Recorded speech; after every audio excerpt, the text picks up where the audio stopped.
maka menentukan suatu daripada segala yang tersebut itu taksir iradah,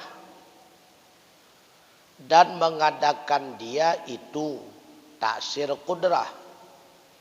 Kemudian maka adalah iradah itu jika ta'alluq dengan ihsan, dengan tiada i'tirad, dinamakan radhiyallah, ridha Allah. Atau ta'alluq dengan latif dan ihsan, dinamakan rahmat. Atau ta'alluq dengan ikram dan taksis, dinamakan mahabbah. Atau ta'alluq dengan uqubah, dinamakan ghadab. Dan lagi adalah iradah itu berlainan bagi amar. Jadi yang menentukan dan menetapkan salah satu daripada dua mungkinat yang berlawanan adalah perbuatan daripada iradah. Artinya tugas daripada iradah tersebut menetapkan salah satu daripada dua mungkinat yang berlawanan. Contoh, dua mungkinat yang berlawanan, hitam lawannya putih, panjang lawannya pendek, baik lawannya buruk. Itu adalah mungkinat dua berlawanan. Boleh bagi Allah menetapkan dirinya itu panjang, boleh pula pendek. Maka yang menentukan seseorang itu panjang, itu adalah iradah Allah. Yang menentukan seseorang itu putih, itu adalah iradah Allah. Yang menetapkan seseorang itu pandai, itu iradah Allah.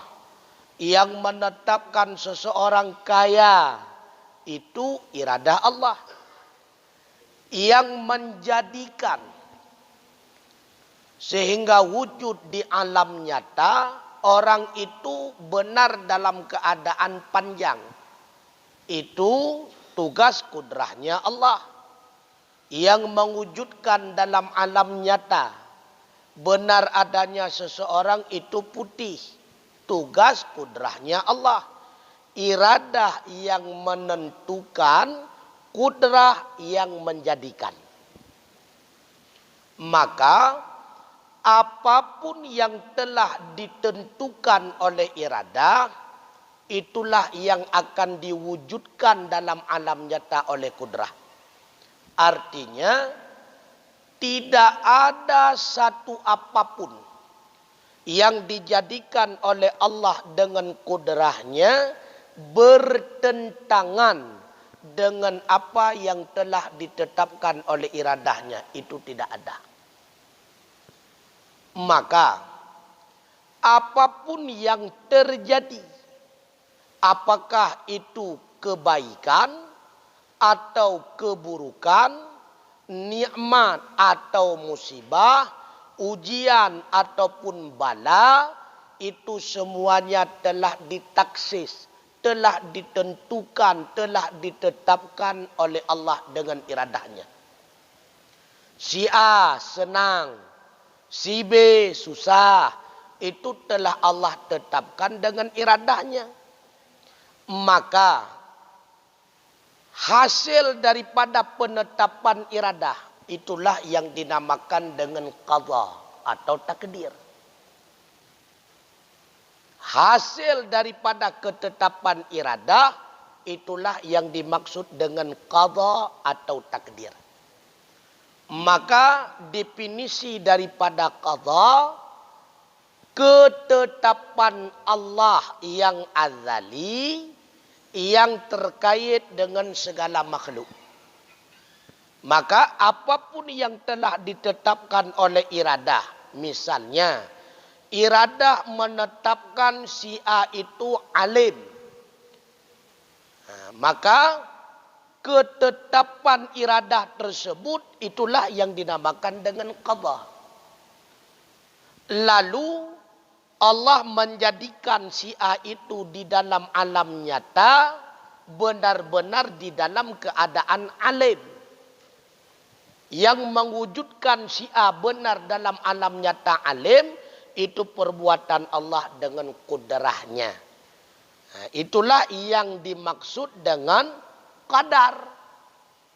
Jadi qadar hasil dalam alam nyata dari apa yang telah ditetapkan oleh Allah dengan iradahnya dinamakan dengan qadha.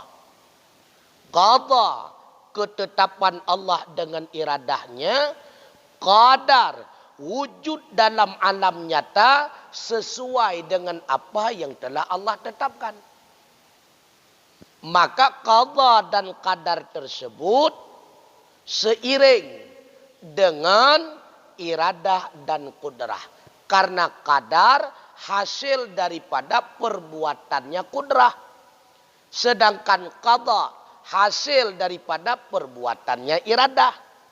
Hasil dari ketetapan iradah, qadha istilahnya. Hasil daripada perbuatan kudrah, qadar istilahnya. Maka qadar itu bukan takdir. Takdir adalah qadha. Jadi kaitan dengan takdir. Nah, sudah kita bahas Sabtu yang lalu.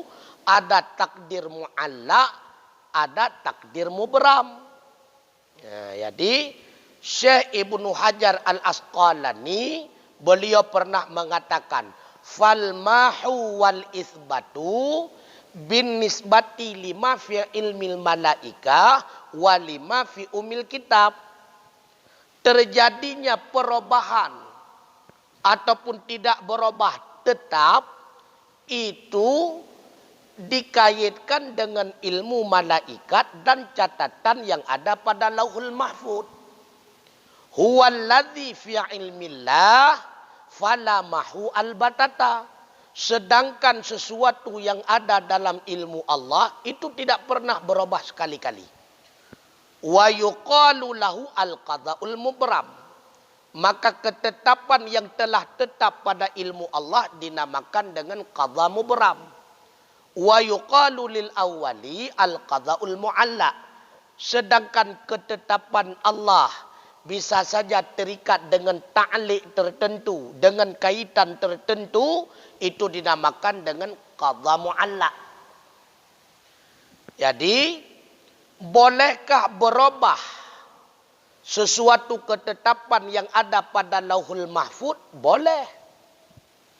Kenapa boleh? Karena Lauh Mahfuz itu makhluk. Maka catatan dan ketetapan yang tercatat pada Lauh Mahfuz juga makhluk. Contoh, metulih bak Lauh Mahfuz, si A hidupnya dalam keadaan miskin. Maka malaikat cuma mengetahui sebatas yang tertulis pada Lauh Mahfuz. Si A dalam hidupnya miskin. Enam saja ketemu oleh malaikat. Sedangkan ujung-ujung kejadian peke sampai mati miskin, nya hana ketemu oleh malaikat. Yang tahu sesungguhnya Allah.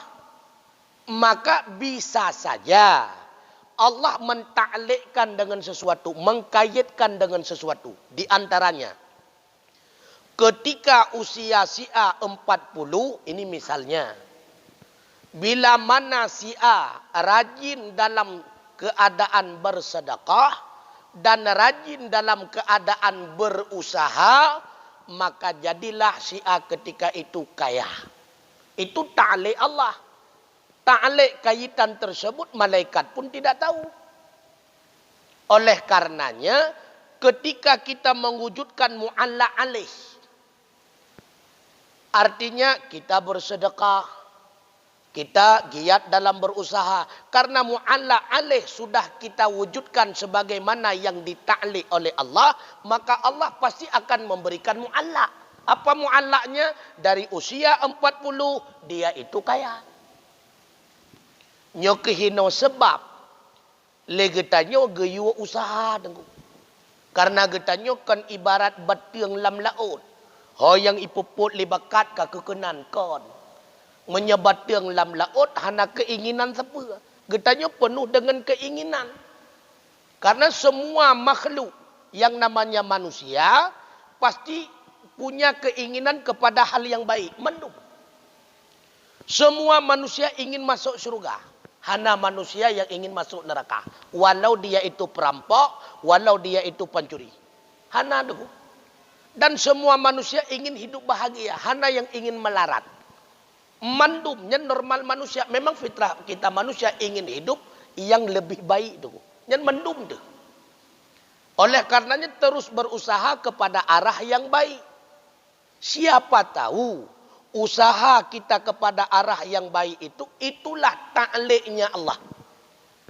Ketika kita telah melakukan ta'liqnya Allah, maka Allah pasti akan memberikan mu'allak kepada kita.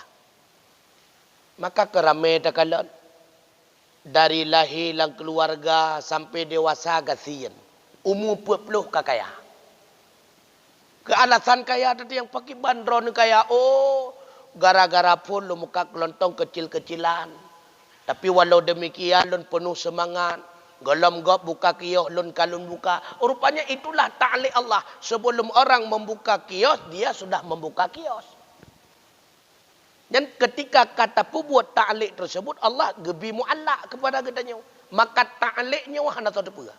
Oleh karenanya, bolehkah takdir pada Lauh Mahfuz itu berubah? Boleh. Boleh berubah. Yang tidak berubah, ketetapan yang telah ditetapkan oleh Allah dalam ilmunya Allah. Memang Allah telah menetapkan dalam ilmunya, si A tersebut miskin hanya sampai usia 40. Dengan sebab dia giat berusaha dan dengan sebab dia itu giat bersedekah, maka dari usia 40 aku akan memberikan hidupnya dalam keadaan kaya. Rupanya takdir Allah memang laganya. Maka takdir Allah dalam ilmunya Allah itu mubram. Tidak ada yang berubah. Oleh karenanya, tidak ada satu apapun yang terjadi di dunia terjadi secara kebetulan. Hana. Apakah itu hal yang baik ataupun perkara yang buruk? Ada yang terjadi kebetulan? Tidak ada. Maka berandai-andai dalam agama nyawa salah. Andai hana lagi nyawa kerana menang, yang salah dong. Andai hana kajak kenan kerana mupa aku, yang salah dong. Karena tidak ada istilah andai hana kajak kenan. Memang Allah telah mentakdirkan ji ijak kenan. Makanya Allah gepegerak ji, red kenan. Pakan gepurhat kenan, memang Allah telah menghendaki hinan ke terjadi ji musibah. Menyekenurun Tuhan ihai mawad. Memang kali Allah takdir. Hana yang kebetulan. Hana yang kebetulan. Makanya ada sebahagian yang kita lihat, mula-mula dia itu mulia. Disanjung-sanjung oleh masyarakat. Kemudian jadilah beliau itu menjadi orang yang hina. Apakah keinginan sendiri menjadi hina? Hana manusia ingin hina. Memang Allah telah mentakdirkan yang demikian. Pada tanggal ini, bulan ini, tahun ini, kejadian model ini. Menyebabkan dia itu hina. Ada pula sebaliknya. Yang dulunya dia itu hina. Tapi karena Allah telah mentakdirkan dengan qadanya pada tanggal ini, bulan ini, tahun ini, penyebabnya ini, dia itu menjadi orang yang mulia. Maka Allah kaget takdirkan getanya mulia, pasti mulia, tidak akan hina. Sekalipun umum makhluk membuat kita hina, tetap hana hina. Apabila Allah telah mentakdirkan kita itu menjadi orang hina, sekalipun semua makhluk ingin memuliakan kita, tetap kita hina. Nyokenyo dasar hadis kudusi ya Muhammad. Seandainya manusia berkumpul ingin melakukan keburukan kepadamu, maka sungguh mereka itu tidak akan sanggup melakukan keburukan kecuali hanya sebatas keburukan yang telah aku takdirkan hak bagimu. Dan bila mana semua makhluk berkumpul untuk melakukan kebajikan kepadamu, mereka itu tidak mampu melakukan kebajikan kecuali hanya sebatas kebajikan yang telah aku tetapkan hak bagimu. Nanti kayak nunggu. Maka buat katanya hakikatnya hana. Tak untuk usaha 100% tak pelahir kebajikan bakdrawahan mampu. Kecuali kebajikan itu telah Allah tetapkan hak bagi kita. Untuk tak pelahir buat keburukan dengan kekuatan roh juga han mampu. Kecuali memang Allah telah menetapkan hak keburukan bagi kita. Hana kemampuan. Iradah dan kudrah kita makhluk hanya sebatas iradah dan kudrah yang menyertai dengan perbuatan. Bukan iradah yang menetapkan satu perbuatan dan bukan kudrah yang punya kekuatan menghasilkan perbuatan. Hana. Jadi kudrah kita hanya menyertai. Menyertai kudrah dan iradah kita manusia hanya sebatas pada perbuatan ikhtiari. Bak perbuatan idhtirari hanya menyertai iradah dan kudrah katanya. Contoh perbuatan ikhtiari itu. Tagok-gok jaro bak watet tatemulih. Na mengiringi dengan keinginan katanya gok-gok jaro bak watet tatemulih. Na tak kerahkan kekuatan katanya bermenggerak jaro bak watet tatemulih. Yang pelahir tegrak jarawannya nyebut katanya wakan. Yang pelahir pah memat jarawannya pah memat polpen. Ngan jarawa katanya nyebut katanya wakan. Nyebut Allah. Mengiringi sakai iradah dan kudrah katanya. Ngan perbuatan ikhtiari. Sedangkan perbuatan ikhtiari tidak mengiringi iradah dan kudrah kita. Contoh perbuatan ikhtiar megok-gok jarawa karena sejumlah. Megok-gok jarawa karena sejumlah. Nyana mengiringi iradah dan kudrah kita nyu hana. Na keinginan kita nyu jarawan nyan bumugak-gak hana mugak-gak kudrah wai. Gekun mugak-gak kudrah pakon. Karena hana keinginan kita nyu untuk gak-gak dan hana tak kerahkan kekuatan kita nyu untuk tergak-gak pucit mugak-gak kudrah wai. Dan itu tirar. Oleh karenanya iradah dan kudrah kita manusia hanya mengiringi dengan perbuatan tetapi terkhusus pada perbuatan yang ikhtiari. Pada perbuatan yang ikhtiari tidak ada berbarengan ataupun beriringan iradah dan kudrah kita manusia. Bila mana Allah telah menetapkan seseorang itu jatuh di dalam perbuatan yang baik. Dan Allah wujudkan di alam nyata benar adanya dia itu melakukan perbuatan baik. Maka perbuatan baik yang terjadi pada seseorang itulah yang dinamakan dengan perbuatan ridha Allah. Jadi erhut bak buat ridha Allah karena ketetapan Allah. Erhut bak buat murka Allah karena ketetapan Allah. Tidak ada manusia yang ingin kafir. Tidak ada manusia yang ingin maksiat. Tidak ada. Karena semua makhluk tahu. Bila maksiat tempat neraka. Manpakan terjadi. Nyan kenyua masalah. Pakon. Karena lagi nyan kehendak Allah. Oleh karenanya. Hak kita manusia adalah menerima apa yang telah ditetapkan oleh Allah. Yang kenyan yang hak katanya. Apa yang dimaksud dengan menerima? Syukuri. Sedangkan menghasilkan segala sesuatu pada diri katanya. Nyan kan hak katanya. Nyan hak Allah. Menya Allah genekbi ke katanya God kake God. Menya Allah genekbi bro ada katanya kake bro. Yang ke enam tak kaya dengan dua.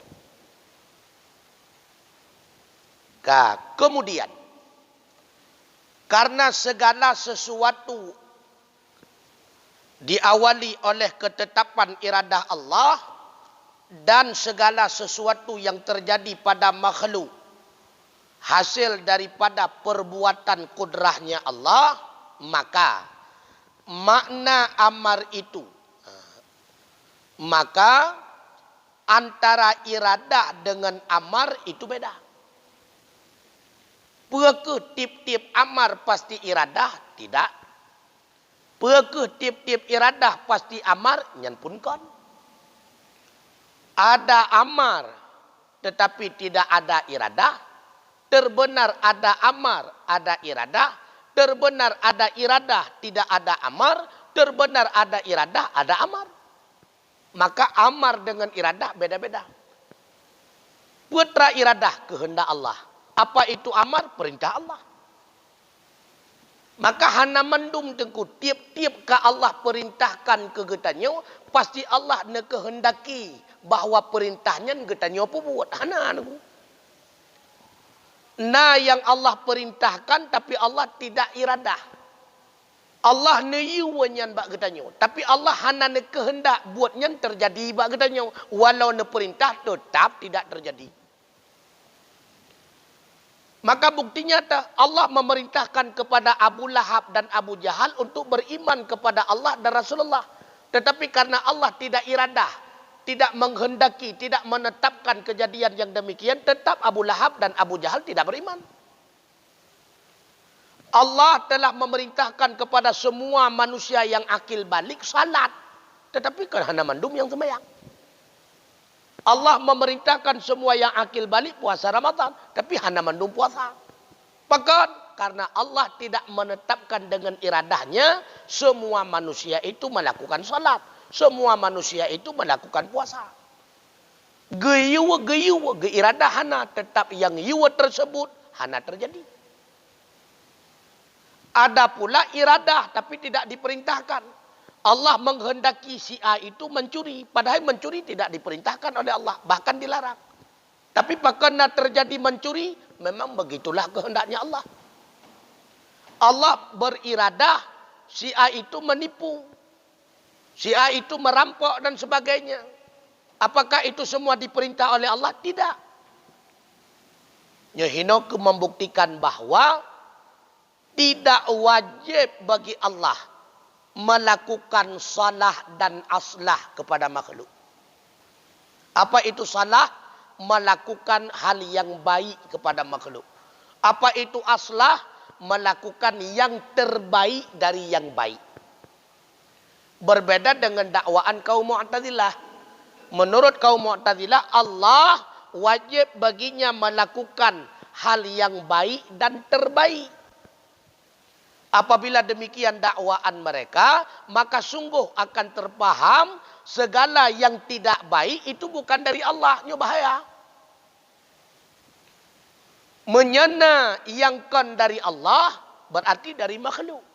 Menyena dari makhluk berarti si makhluk punya kekuatan iradah dan kudrah sama seperti kekuatan iradah dan kudrah Allah.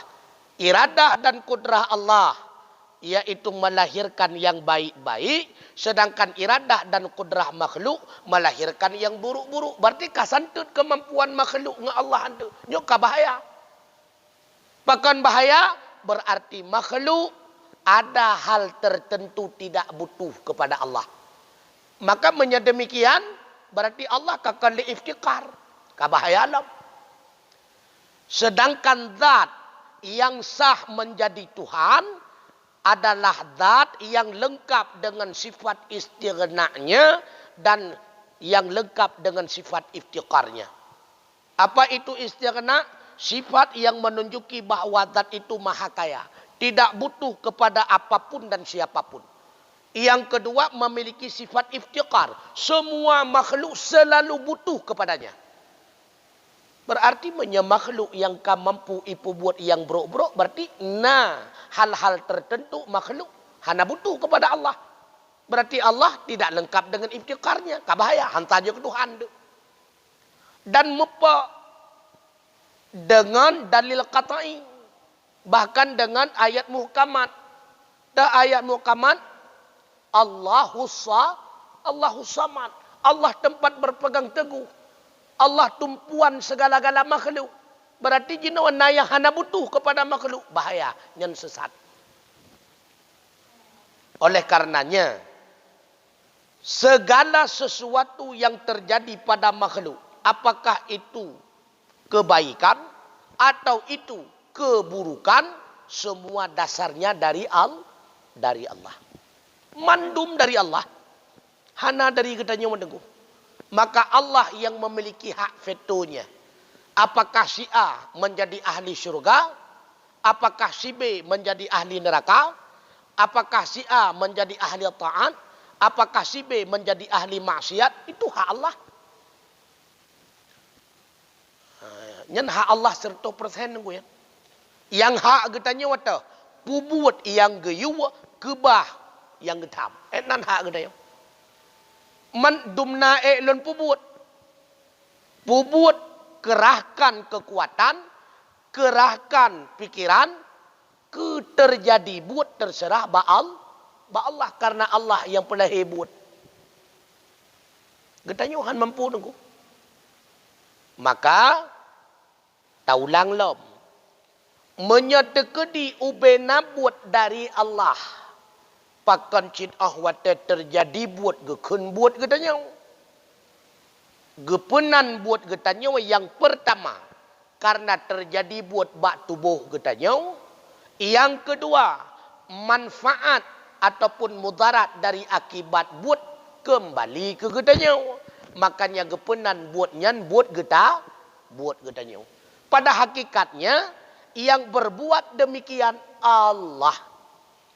Hantu gerak jara waktu walau tagrak-gerak menyahana gerak li Allah. Hantu gerak gaki tungku walau tagrak-gerak menyahana gerak li Allah. Hantu gerak babah tungku walau tagrak-gerak menyahana gerak li Allah. Maka usaha kegerak jet buat getanya, tapi han mampu tak pelah gerak menyahana gerak li Allah Ta'ala. Oleh karenanya, ketika seseorang telah digerakkan oleh Allah kepada satu kebaikan, sehingga kebaikan itu wujud pada orang tersebut, dinamakan dengan taufik. Taufik, gebi kekuatan kesiradra urang, dan urangnya nerut dalam kebajikan. Ketika Allah gebi kekuatan kepada siradra urang untuk puput keburukan, dan urangnya nerut dalam keburukan, gepenan dengan khadal. Maka mandum daripada Allah Ta'ala. Taufik daripada Allah. Berarti gebi kekuatan untuk puput kebajikan dan geperhut urangnya dalam kebajikan. Taufik. Yang perhut dalam keburukan Allah. Kenapa Allah lakukan demikian? Karena Allah telah persiapkan surga, neraka. Hanya tengok-tengok.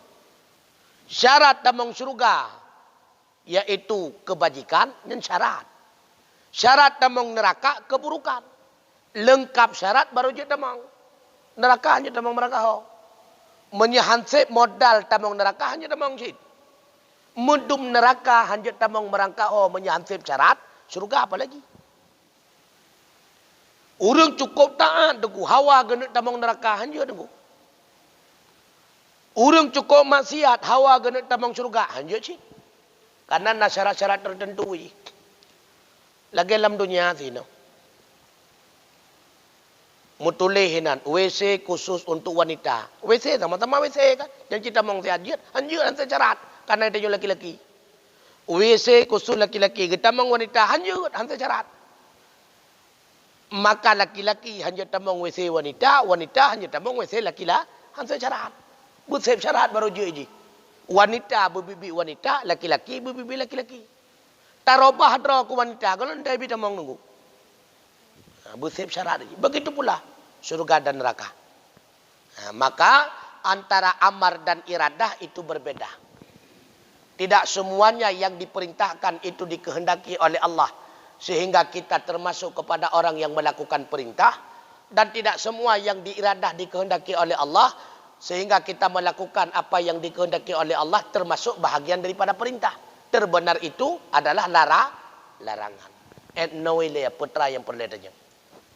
Nah pertanyaan nyotang menjadi menyong karena hana tarame. Putra na yang perletanya. Yang meri mawa mentang. Yang meri agak mengambang-ngambang hana tempum. Putra na. Tiba.